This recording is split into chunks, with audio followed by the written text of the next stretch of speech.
Many children become very attached to their classroom teachers. Teachers spend many hours a day with students and give them attention, care, and encouragement. Because of this, teachers often take on roles similar to parents. In today's classrooms, the relationship between teacher and student often looks like a parent-child relationship. Teachers are no longer just instructors. They take on many other roles as well. This has placed a heavy burden on teachers.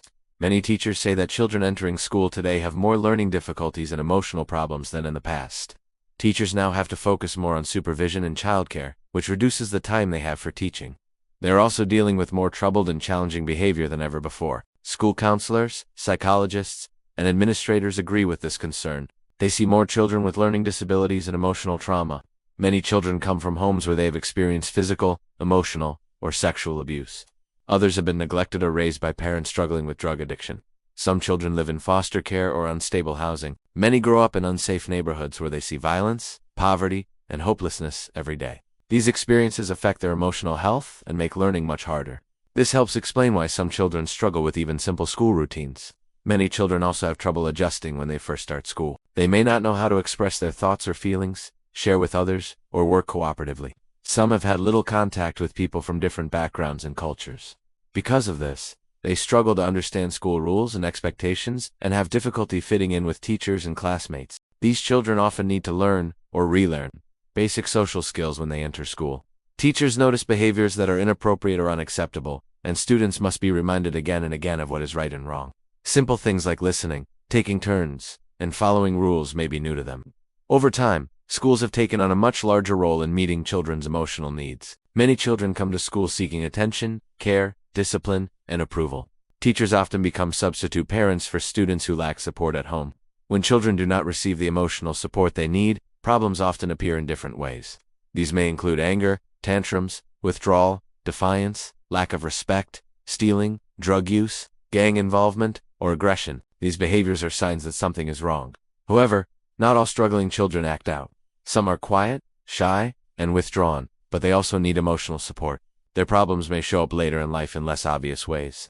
There is also another group of students who appear well-adjusted. They do well academically, participate in activities, and are liked by peers. However, many of these students are under intense pressure to meet expectations set by parents, peers, or society. This pressure can cause stress and lead to hidden problems, such as arrogance, lack of empathy, or emotional strain. All three groups of students face challenges at home and at school. Many are not emotionally or socially prepared to handle academic demands.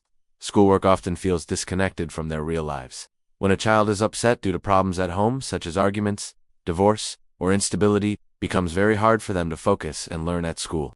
Given the difficulties many children face daily, it is not surprising that school success is so challenging for them. Adults also struggle with stress, responsibilities, and emotional challenges. For children, these stresses are often even harder because they lack the maturity and coping skills adults have. Events like divorce or family conflict can feel overwhelming to a child. Teachers, parents, and students often have different ideas about the purpose of education. Parents may focus on grades, discipline, or future success. Teachers may focus on academics or behavior. Students may not understand why school matters at all.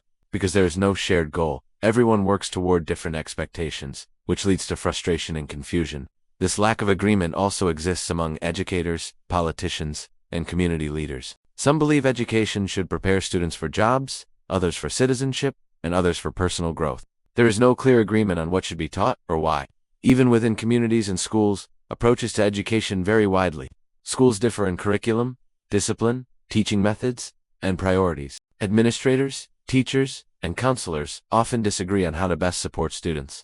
Despite meetings and training, student behavior and achievement often do not improve because there is no shared direction. School boards also face challenges. Many board members lack classroom experience and rely on limited information when making decisions. Even retired educators may struggle to address today's changing student needs.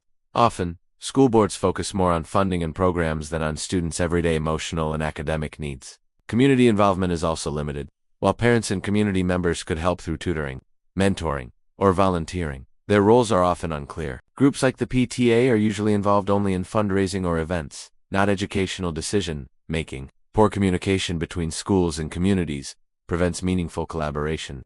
Despite these challenges, there are educators who clearly understand the problems and want meaningful reform. However, real change requires agreement and cooperation among parents, teachers, administrators, policymakers, and communities. Education needs a shared purpose.